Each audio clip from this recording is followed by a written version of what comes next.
இதுக்கு ஒரு முதலமைச்சர், இதுக்கு ஒரு துணை முதலமைச்சர், இதுக்கு ஒரு அமைச்சர்கள், இது ஒரு நிர்வாகம், இது ஒரு ஆட்சி. என்னையா செஞ்சீங்க தமிழ்நாட்டை? கடலூருக்கு என்னையா செஞ்சீங்க? இந்த கடலூர் மாவட்டத்துக்கு 2 அமைச்சர்கள் வேற. அதுல ஒன்னு வேளாண் துறை அமைச்சர். வேளாண் துறை அமைச்சர்னா என்ன செய்யணும்னா, இந்த மண்ணையும் மக்களையும் காப்பாற்றணும், விவசாய நிலத்தை காப்பாற்றணும், விவசாயத்தை மேம்படுத்தணும், விவசாயிகளுக்கு பாதுகாவலராக இருக்கணும். ஆனா அதற்கு நேர் எதிராக அமைச்சர், விவசாயத்துறை அமைச்சர். அவங்க அப்பா எப்படிப்பட்டவர் நினைச்சு பாருங்க. எம்.ஆர்.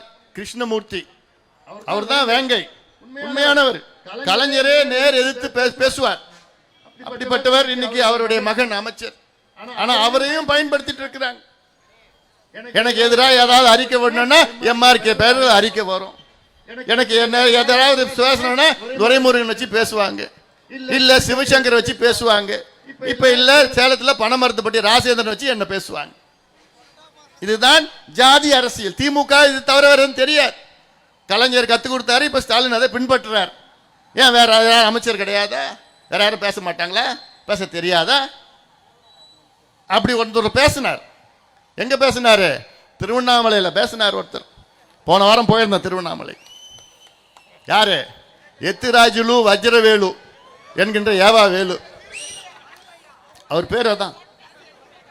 ஏவா வேலு, ஏவா வேலு. அவர் பேர் எத்திராஜுலு வஜ்ரவேலு.